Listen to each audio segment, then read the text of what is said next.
ఏంటంటే పార్టీ ఉన్న తర్వాత, పార్టీ సభ్యురాలైన తర్వాత జాగృతి సపరేట్ నడిపేయాల్సిన అవసరం ఏముందన్న ధోరణిలో మాట్లాడారు. సో, అధికారంలో ఉన్న తర్వాత కూడా. సో, ఈ విషయం ఏందంటే జాగృతి అనేది ఇప్పుడు పెట్టిన సంస్థ కాదది. అది 2009 కంటే ముందే దాదాపు 2006, 2007 మధ్యలో అది జాగృతి సంస్థ రిజిస్టర్ అనే సంస్థ అది. సో, అప్పటినుంచి తెలంగాణ కల్చర్ మీద, తెలంగాణ పాట మీద వాళ్ళు రకరకాల ప్రోగ్రామ్ చేసుకుంటూ వస్తూ బతుకమ్మను ఈ జనరేషన్‌కు బతుకమ్మను పరిచయం చేస్తూ ప్రపంచ దేశాల్లో బతుకమ్మను జాగృతి సంస్థ ద్వారా ఆడించే ప్రయత్నంలో చేశారు. సో, దాంట్లో 100% సక్సెస్ అయ్యారామె. సో, ఎక్కడ కూడా ఆమె పోరాటం ఎక్కడ కూడా తక్కువ చేయలేదు. So, at the same time ఇక్కడ మీరు గతంలో కనుక చూస్తే గనక గతంలో చాలా సందర్భాల్లో హరీష్ రావు మీద బట్టగాల్చి మీదేసే ప్రయత్నం చేస్తే ఆయన చాలా సందర్భాల్లో వందల సార్లు క్లారిటీ ఇచ్చాడు. ఇచ్చిన తర్వాత అక్కడ ఎక్కడ పాచికలు పారలేవు. అప్పుడు మేము అధికారంలో ఉన్నప్పుడు ప్రతిపక్ష పార్టీలకు. సో, ఇప్పుడు ఏం చేస్తున్నా అంటే హరీష్ రావు ఆయన మీద నడదు కాబట్టి ఇప్పుడు కవిత గారి మీద బట్టగాల్చి చేసే ప్రయత్నం చేస్తున్నారు. దాంట్లో భాగంగా ఇదంతా ఇష్యూ వస్తుంది. దీంట్లో 2-3 అంశాలు చాలా క్లారిటీగా చెప్తాను నేను. ఇక్కడ విషయం ఏంటంటే ఈ రోజున గతంలో మీరు చూస్తే గనక టిఆర్ఎస్ పార్టీ అధికారంలో ఉన్నప్పుడే కవిత గారు చాలా సందర్భాల్లో కేసీఆర్ గారి నెక్స్ట్ వారసుడు కేటీఆర్ గారే నెక్స్ట్ ముఖ్యమంత్రి కేటీఆర్ గారు అని చెప్పి ఆమె చాలా సందర్భాల్లో కూడా ఆహ్వానించే సందర్భం ఉంది. హరీష్ రావు గారు కూడా కేటీఆర్ గారి నాయకత్వంలో పనిచేస్తామని చెప్పి ఒప్పుకున్న సందర్భం, హరీష్ గారు ఒప్పుకున్న సందర్భాలు చూసాం కానీ కవిత గారు ఎక్కడ మాట్లాడిన సందర్భాలు అయితే చూడలేదు. ఉంది కావాలంటే మీరు సెర్చ్ చేస్తే దొరుకుతుంది. కేసీఆర్ గారు వారసుడు కేటీఆర్ గారు అని చెప్పేసి పర్టికులర్ గా చెప్పిన సందర్భం ఉన్నది. అది 100% అది వాస్తవం. అది మాకు తెలుసు అయితే కార్యకర్తల్లో కూడా. దాంట్లో మీరు యూట్యూబ్ లో ఎక్కడో సెర్చ్ చేస్తే దొరికిపోతుంది సమస్య. అదే విషయం మళ్ళీ ఆవిడ ఇప్పుడు ఒకసారి ప్రస్తావిస్తే అయిపోయేది కదా, కేసీఆర్ గారి సైనికులం రేపు కేటీఆర్ గారి సైనికులుగా కూడా పనిచేస్తాము, ఆయన ఆధ్వర్యంలో పనిచేయడానికి సిద్ధంగా ఉన్నాను మీరు అన్నారు, హరీష్ రావు గారు చెప్పారని. అట్లా ఆవిడ కూడా ఒక స్టేట్మెంట్ ఇచ్చేస్తే అయిపోయేది కదా. అసలు ఈ పంచాయతీయే ఉండకపోవు, ఏ పార్టీకి కూడా అవకాశం ఉండకపోదు. ఇక్కడ విషయం ఏంటంటే మేడం నాకు లో వస్తుంది. ఇక్కడ విషయం ఏంటంటే మొన్న ఎయిర్పోర్ట్ లో ఆమె చాలా క్లారిటీగా చెప్పింది, మేము కేసీఆర్ గారికి సైనికులం, కేసీఆర్ గారికి హరీష్ రావు సైనికుడే, కేటీఆర్ సైనికుడే, సంతోష్ రావు సైనికుడే, మేమందరం సైనికులమే. కేసీఆర్ గారు ఒక గీత గీస్తే ఆ గీతను దాటే ఏది ధైర్యం ఎవరు చెయ్యరు. అది అందరికి తెలుసు, పార్టీలో ఉన్న వాళ్ళకి తెలుసు. సో ఇది తెలుసుకోకుండా బయట నుంచి రకరకాల ఆ ఊహాగానాలతో ఇందాక మీరు రఘునందరావు గారు వీడియో వేశారు. అతను అడ్వకేట్, మంచి క్రిమినల్ అడ్వకేట్. ఆయన చాలా సందర్భాల్లో ఓవైసీ కేసులు కూడా వాయించిన సందర్భం ఉన్నది. ఆయన ఈ బట్టగాలు చెట్టు మీద బాగా తెలిసిన వ్యక్తి. ఆయనకి లేకున్నట్టు 2వ తారీఖున పార్టీ పెడతారేమో, ఇమిడలేక ఇట్లా చేస్తున్నారేమో అని చెప్పి రఘునందరావు గారు దానికంటే ముందు మొన్న అన్ని ఎకరాల భూమి వాళ్ళకు బంధువుల పేరు మీద ఎలా వచ్చాయో లావణి పట్ట ఆ విషయం కూడా చెప్పాలి తను. అట్లా మందిని మీద బట్టగాలు చేసే బదులు అది కూడా పర్సనల్ గా నీ కింద వేలెత్తి చూపించేటప్పుడు నీ మీద 4,000 ఉన్నాయని చెప్పి అది కూడా గుర్తించుకోవాలి. Plus at the same time Raghunandarao మా కాంపౌండ్ నుంచి వచ్చిన వ్యక్తే. ఇప్పుడు రఘునందరావు మా కాంపౌండ్ నుంచి వచ్చిన వ్యక్తే, ఇక్కడ నుంచి ఇక్కడ పనిచేసిన వ్యక్తే. ఈ రోజున కేసీఆర్ గారు అధికారంలో ఉన్నప్పుడు విమర్శించే ప్రయత్నం చేసిండు, 2వసారి గెలిచిండు. మేము ఓడిపోయింది కూడా జస్ట్ 1.8% తేడాతోనే ఓడిపోయింది కాబట్టి లార్జెస్ట్ మెజార్టీ లేదు. గతంలో 2 సార్లు కాంగ్రెస్ పార్టీ 20 సీట్ల కంటే దాటిన సందర్భాలు లేవు. అది కూడా గుర్తుంచుకోవాలి. ఇప్పుడు తెలంగాణ ప్రజలు మొత్తము కేసీఆర్ మేము ఓడగొట్టుకుని తప్పని చేసామని బాధపడే సందర్భాలు మీ ఛానల్లో కూడా కొన్ని వందల వీడియోలు మేము చూసినాం. ఈ రోజున ప్రజలు ఏ రకంగా అవస్థలు పడుతుండ్రు, ఏ రకంగా ఇబ్బంది పడుతుండ్రు, ఏ రకంగా అన్ని రకాలుగా నష్టపోయారో చెప్పేసి ఈ రోజున తెలంగాణ రాష్ట్రాన్ని మొత్తం యావత్తున దేశానికే ఈరోజు చిన్న చూపు చూసే విధంగా మమ్మల్ని చూస్తే కోసుకొని తినురా, నా దగ్గర రూపాయలు లేదురా నాయన అని చెప్పేసి మా చెప్పులు తీసుకొని చెప్పులు ఎత్తుకపోయటం లాగున్నాడని చెప్పేసి ఒక సీఎం లాంటి వ్యక్తి, సీఎం హోదాలో ఉన్న ఒక వ్యక్తి అంత లో పార్లమెంట్ లాంగ్వేజ్ లో మాట్లాడడం అనేది ఎందుకంటే ఇంటికి పెద్ద. ఇప్పుడు మొదటి వ్యక్తి ఈరోజు రాష్ట్రానికి పెద్దల పాత్ర పోషించాలా, ఎందుకంటే ఎంత ఇబ్బందులు ఉన్నా కానీ మీదికి హుందాతనంగా సెంట్రల్ ప్రదర్శిస్తే కదా అక్కడి నుంచి 4 రూపాయలు వచ్చేటి. మొత్తం చేతులు ఎత్తేసి ఇక్కడ ప్రజల ముందు చేతులు ఎత్తేసి ప్రజలు అయోమయం పాలు చేసే ప్రయత్నం బాలుగారు మీ ఇంటి పంచాయతీ చెప్పమంటే మీరు పక్కింటి పంచాయతీ చెప్తారు. నేను అదే చెప్తున్నా మేడం. ఇప్పుడు దాంట్లో నుంచి భాగంగానే మీరు గమనించండి, ఈ ఆంధ్రజ్యోతి పేపర్ లో మెయిన్ పేజ్ లో అంత పెద్ద ఆర్టికల్ ఎవరు స్వలాభంతో వచ్చింది. ఈ రోజు కవిత గారు దాని మీద చాలా క్లియర్ గా ఇచ్చారు.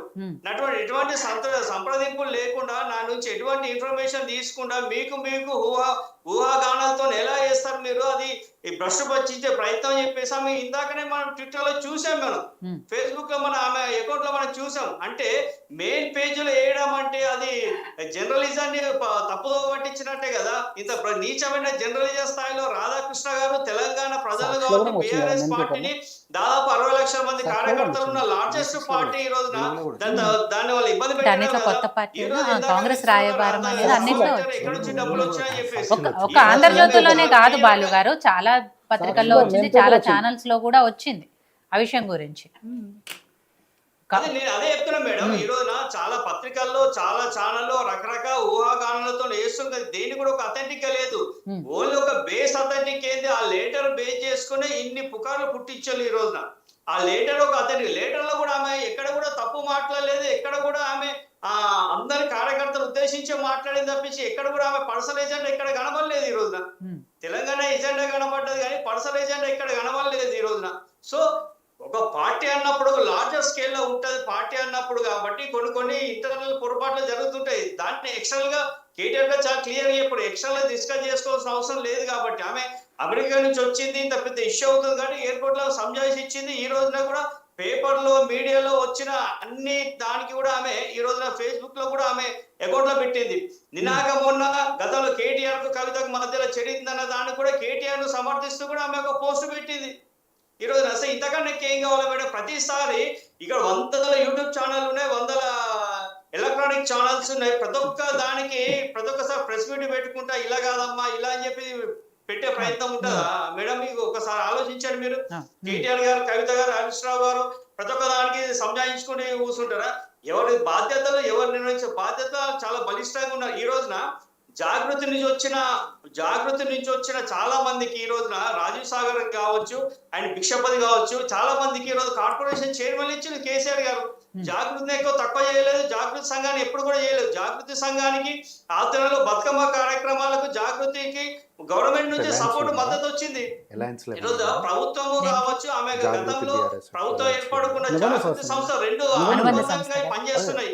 ఆ కార్యకర్తలు ఏ కార్యకర్త వేరే కాదు, పనిచేసింది జాగృతులు ఉన్న వాళ్ళు ఇందులో వచ్చి ఇప్పుడు చైర్మన్ అయిన సందర్భంలో ఈ రోజు రాజీవ్ సాగర్ కావచ్చు, భిక్షపతి కావచ్చు, ఇంకొంతమంది నాయకులకు అవకాశాలు వచ్చినాయి. సో ఇక్కడ విషయం ఏంటంటే ఇంటర్నల్ విషయాలు తెలియక మాట్లాడుతున్నారు చాలా మంది. అందుకని చెప్పేసి చాలా క్లారిటీగా ఉన్నారు. ఈ రోజున కేసీఆర్ గారు దీన్ని చాలా చిన్న విషయం, ఆయన మైండ్ లో కూడా అసలు ఎక్కువ సీరియస్ తీసుకునే అంశం లేదు. కేటీఆర్ గారు కావచ్చు, హరీష్ రావు కావచ్చు, ఇక్కడ ప్రతిపక్ష ఏది మన బీజేపీ కావచ్చు, అధికార పార్టీ కావచ్చు, ఏంటంటే పట్టగాల్సి మీ దేశంలో బాగా దీన్ని భూతద్దం పెట్టి చూస్తుంది తప్ప అసలు చాలా సింపుల్ ఇష్యూ ఇది. మేము అయితే కార్యకర్తలుగా మేము దీన్ని చాలా ఫన్నీగా తీసుకుంటున్నాం. ఎందుకంటే ఉద్యమ టైంలో కూడా ఎన్నో ఊహాగానాలు చేశారు, ఎంతో ఇబ్బంది ప్రయత్నం చేశారు. పార్టీ అధికారంలో ఉన్నప్పుడు హరీష్ రావు గారి మీద కొమ్మల్లాగా పొగబెట్టినట్టు ఏదో రకంగా ఆయన మానసిక ఇబ్బంది పెట్టే ప్రయత్నం చేశారు. అలాంటప్పుడు బాలు గారు ఈ ఎపిసోడ్ లూపోల్ తీసుకొని ఇబ్బంది పెట్టే ప్రయత్నం చేస్తున్నారు. అదే ఇన్ని ఊహాగానాలకి తావిస్తూ ఎపిసోడ్ ని ఇలా లాక్కెళ్లే బదులు కేటీఆర్ గారు, కేసీఆర్ గారు, కవిత గారు డైరెక్ట్ గా ఒక క్లారిటీ ఇచ్చేస్తే అయిపోతుంది కదా. క్లారిటీ ఇచ్చింది కదా మేడం, ఇంకే క్లారిటీ ఇవ్వాలి. ఇప్పుడు ఈ రోజున ఎవరు షెడ్యూల్ ప్రకారం క్లారిటీ ఇచ్చింది, లెటర్ రాశాను, లీక్ బయటకు ఎలా వచ్చింది. నెక్స్ట్ డే కేటీఆర్ గారు ప్రెస్ మీట్ పెట్టి ఈ విషయానికి చాలా క్లారిటీగా మాట్లాడారు. సో అది డెమోక్రాటిక్ గా ఆమె ఉద్దేశాలు చెప్పారు. నా పర్సనల్ ఉద్దేశం కూడా కేసీఆర్ గారిని లెటర్ పంపించాను అక్కడ ఆ రోజు 19th రోజు జరిగిన మీటింగ్ కి. సో డెమోక్రాటిక్ గా చెప్పారు. సో అది ఇంకొక విషయం ఏంటంటే ఈ రోజున కవిత గారు నెక్స్ట్ డేనే కేటీఆర్ గారి మీద మళ్ళీ అది ఆ రిపోర్ట్ వస్తే కవిత గారు దాన్ని చాలా స్పష్టంగా ఖండించారు. ఇద్దరు కూర్చొని మాట్లాడాలా, ఇద్దరు కూర్చొని ఒక దగ్గర కూర్చొని చెప్పాలా, హరీష్ రావు, కేటీఆర్, కవిత, సంతోష్ గారు నలుగురు ఒక్క దగ్గర కూర్చొని నాకు అర్థం కాదు. లెటర్ లీక్ చేసింది ఎవరు అనేదో లేకపోతే ఆ దయ్యాలు ఎవరో తెలిస్తే అయిపోతుంది కదా. ఆ లెటర్ లీక్ చేసింది ఎవరో లేకపోతే ఆ చుట్టూ దయ్యాలు ఉన్నాయనేది ఆ దయ్యాలు ఎవరో చెప్పేస్తే అయిపోతుంది కదా అంటున్నాను. మేడం ఒక్క విషయం గుర్తుంచుకోండి, కేసీఆర్ గారి యొక్క ఆటిట్యూడ్ ఏందో తెలుసు మీకు. కేసీఆర్ యొక్క కమిట్మెంట్ ఎట్లుంటుందో, ఆయన ఒక నిర్ణయం తీసుకుంటే ఎంత కఠినంగా ఉంటుందో మీకు చాలా బాగా తెలుసు. ఎందుకంటే ఒకవేళ పార్టీకి తప్పుదో పట్టించే ఉద్దేశం కాబట్టి పార్టీని దెబ్బతీసే ఉద్దేశం ఎవరు చేసినా, సొంత కూతురు చేసినా, సొంత కొడుకు చేసినా, ఎవరు చేసినా కానీ సార్ క్షమించరు.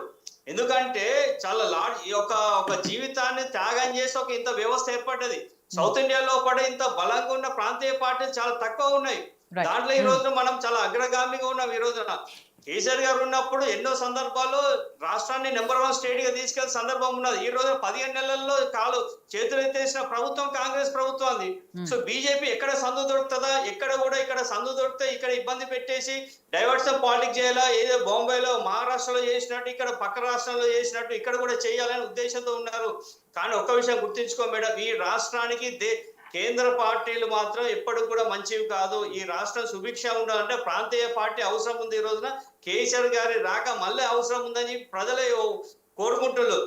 ఈ సందర్భంగా ఈ రోజున ఇందాక మన డిబేట్ కు ముందే కవిత గారు చాలా క్లియర్ గా చెప్పిండ్రు, ఇట్లాంటి వార్తలు పెట్టడం ఎంతవరకు సమంజసము. ఎందుకు చెప్తారు మేడం, మనిషికో మాట ఇంకో ఏదో అంటారు పశుకో దెబ్బ అన్నట్టు ఒక ట్వీట్ చేసింది ఆంధ్రజ్యోతి పేపర్ మీద అంటే ఆమెకి అంతకన్నా ఏం కావాలా, ప్రతి ఒక్క ఛానల్ కు పెట్టి నువ్వెందుకు ఈ ఛానల్ వాళ్ళు మీరెందుకు పెట్టిల్లు, ఈ తమ్ములేని ఎందుకు పెట్టిల్లు అని చెప్పి చెప్తారా? ఆమె ఓవరాల్ గా నాతో ఎటువంటి డిస్కషన్ లేకుండా, నాకు ఎటువంటి సంప్రదించకుండా, నాతో ఎటువంటి మాటలు ముచ్చట్లు లేకుండా మీకు నచ్చినట్టు మాట్లాడి ఎంతవరకు మంచిది, ప్రజాస్వామ్య బద్దంగా జర్నలిజాన్ని అంటుందా అని చెప్పేసి అంతకన్నా మాట ఏం చెప్తారు మేడం, మనిషికో మాట కాదా? ఇప్పుడు ఆంధ్రజ్యోతి రాధాకృష్ణ గారు ఏ బేస్ మీద రాశారు ఇదే ముందుకెళ్తే డెఫినెట్ గా పరువు నష్టం దావా వేయాల్సిన పరిస్థితి ఏర్పడుతుంది. మీడియా ఛానల్ మీద కావచ్చు, ఎలక్ట్రానిక్ మీడియా మీద కావచ్చు. పార్టీ లోపల దీనికన్నా ముందు మన పార్టీ గవర్నమెంట్ ఇచ్చిన హామీలు కావచ్చు, గవర్నమెంట్ ఇచ్చిన 420 హామీస్ కు దాని మీద కొట్లాడే పరిస్థితులు మేముంటే ఇప్పుడు మమ్మల్ని డిస్టర్బ్ చేసే ప్రయత్నం ఈ రోజు పార్టీని నడిపించే శక్తిలో చేసిన కాంగ్రెస్ పార్టీ ఈ రోజున మిస్ ఇండియా మిస్ వాళ్ళు జరుగుతూ ఉంటే మిస్బిహేవ్ చేసిందని అక్కడ కంటెస్టెంట్స్ చెప్తుంటే దాన్ని తప్పు ప్రయత్నము, అక్కడ రఘునందన్ మీద ఆరోపణలు వస్తే దాన్ని తప్పు పట్టించే ప్రయత్నము. So personal agenda TRS party మీద వేసే ప్రయత్నం చేస్తున్నది తప్ప నిజంగా మీకు చిత్తశుద్ధి ఉంటే ప్రజల్లోకి రండి. ఈ రోజు హైడ్రా విషయంలో కావచ్చు, మీద మూసి విషయంలో కావచ్చు, ఇచ్చిన హామీల విషయం కావచ్చు, ఊళ్ళలో కొత్త తులం బంగారం మీద అడుగుతున్నారు, దాని గురించి చెప్పే సందర్భం లేదు. స్కూటీలు అడుగుతున్నారు, ల్యాప్టాప్లు అడుగుతున్నారు, మహిళలకు ప్రత్యేక రుణాలు ఏందని అడుగుతున్నారు. ఈ రోజున ఇందాక చెప్పారు యంగ్ ఇండియా అని చెప్పేసి తమ్ముడు మాట్లాడి, ఇందాక ఒక మిత్రుడు హరీష్ రావు దగ్గరికి ఫైల్ తీసుకొని వచ్చారు. శ్రీనిధి అని చెప్పేసి ఈ రోజున శ్రీనిధి సంస్థ వైకేపీ సంస్థ ద్వారా ఈరోజు మహిళలకు రుణాలు ఇచ్చే సంస్థ ద్వారా అందులో ఉన్న ఎండి ఎవరు విద్యాసాగర్ రెడ్డి గారు ఈ రోజున 65 ఏళ్ళ పైబడి ఉండా కానీ గవర్నమెంట్ అప్పుడున్న సీతక్క కావచ్చు, ఇప్పుడున్న రేవంత్ రెడ్డి గారి ప్రధాన అనుచరులు ఆయన కంటిన్యూ చేస్తూ ఈ రోజున అవుట్డేటెడ్ అయిన వాళ్ళను, రిటైర్డ్ అయిన పీపుల్ కంటిన్యూ చేస్తూ శ్రీనిధి సంస్థను అస్తవ్యస్తం చేసి ఈరోజు మహిళా రుణాలకు ఇచ్చే సంస్థను అస్తవ్యస్తం చేసి ఆ సంస్థను నాశనం చేసి ఎంగిన్ ఎక్కడ ఉంది? ఈ రోజున పెద్ద ఆర్టికల్ వచ్చింది. ఈ రోజున శ్రీనిధి సంస్థ ఈ చర్చ అంటే మరి మనకు గంట టైం ఇవ్వాలి, అన్నిటి మీద సమాధానం చెప్తాను నేను. ఈ ఆరోపణలు వేసి నువ్వుకే కూర్చోమంటే కూర్చోను కాంగ్రెస్ పార్టీ. నో మీరు నాకు గంట సమయం ఇస్తా అంటే నేను మొత్తం తింటా. మీరు గంట సమయం ఇవ్వాలి నాకు. మరి ఇవన్నిటి ఆరోపణల మీద నేను చెప్తా. కాంగ్రెస్ పార్టీ మీద ఇష్టం వచ్చినట్టు ఆరోపణలు చేసి నేను ఊరుకోను, అసలే ఊరుకోను. శ్రీనిధి సంస్థ నుంచి మాట్లాడదామా? శ్రీనిధి సంస్థ నుంచి మాట్లాడదామంటే చర్చను కంటిన్యూ చేస్తామంటే చెప్పండి. ఇష్టం వచ్చినట్టు ఆరోపణలు లేదు, వాళ్ళ పంచాయతీ చెప్పాలి. చర్చలు పక్కదారి పట్టించడం ఏంది నాకు తెలియక అడుగుతా. లేదు వీటన్నిటి ఇప్పుడు చర్చ కన్ఫర్మ్ అవుతారా కారా? చర్చ కన్ఫర్మ్ కానంటే చెప్పాలంటే నాకు సమయం ఇవ్వాలి. మీరు నన్ను అర్థం మాత్రం అసలు ఊరుకోను నేను. ఇప్పుడు వాళ్ళు ఎలా అయితే డైవర్షన్ పాలిటిక్స్ చేస్తారో మీరు మీ గురించి చెప్పాలంటే మిస్ వరల్డ్ పోయి శ్రీనిధి సంస్థ పోయి ఏమన్నా శ్రీనిధి ఏమన్నా మాట్లాడదాం రమ్మన్నాడు శ్రీనిధి సంస్థ గురించి. బాలుగారు కాంగ్రెస్ పార్టీ గురించి కొద్దిసేపు పక్కన పెట్టండి, బీఆర్ఎస్ పార్టీ గురించి ఏం చెప్పదలుచుకున్నారు, ఏం జరుగుతుంది పార్టీలో అనేది బాలుగారు. వాళ్ళు ఎలా డైవర్షన్ పాలిటిక్స్ చేస్తున్నానని మీరు అంటున్నారు, మీరు చేస్తున్నారు. మీరు మీ పార్టీలో విషయాలు చెప్పకుండా కాంగ్రెస్ పార్టీ అది చేసింది ఇది చేసింది, ఇప్పుడు అది కాదు మన చర్చ. సరే ఫైనల్ గా మీరు ఒక్క ముక్కలో బీఆర్ఎస్ పార్టీలో ఏం జరుగుతుందో చెప్పండి. బీఆర్ఎస్ పార్టీలో ఏం లేదు మేడం. బీఆర్ఎస్ పార్టీ ప్రభుత్వం ఇచ్చిన పథకాల మీద ప్రశ్నించడానికి సిద్ధంగా ఉంది, అక్రమ కేసులు ఎదుర్కోవడానికి సిద్ధంగా ఉంది. అన్ని రకాల దేశాల నుంచి తెలుగు ప్రజలందరూ, తెలంగాణ ప్రజలు మళ్ళీ కేసీఆర్ గారు రావాలని చెప్పేసి చాలా బలంగా కోరుకుంటున్నారు. అది అందరికీ కూడా తెలిసి ఇప్పుడు సర్వే వ్యవస్థ కూడా ఈరోజు కేసీఆర్ గారు కావచ్చు, ఇక్కడ ఉన్న సీఎం రేవంత్ రెడ్డి గారు లైవ్ లో కూర్చుంటే ఎవరికి ఎక్కువ వ్యూస్ వస్తుందో అది మనకు ప్రత్యక్షంగా చూసిన సందర్భం ఉంది. ఈ రోజున దాన్ని డైవర్ట్ చేయడానికి కోసమే ఈ రోజు కవిత గారి అంశాన్ని చాలా పెద్ద ఇష్యూ చేస్తున్నారు. కవిత గారి అంశము ఎయిర్పోర్ట్ లోనే క్లోజ్ అయింది. ఎవరు చేస్తారు మేడం? దాన్ని బేస్ చేసుకొని ఇంత కోడిగుడ్డు మీద ఈకలు వీకినట్టు వీళ్ళు వీకుతున్నారు తప్ప అందులో అంత దశ లేదు, దిశ లేదు. జాగృతి సంస్థ తప్పకుండా 2006 నుంచి పనిచేస్తూ వచ్చింది, ఇప్పుడు కూడా పనిచేస్తుంది. ఎందుకంటే ఒక సంస్థ ఇన్ని సంవత్సరాల నుంచి నిలబడాలంటే మామూలు విషయం.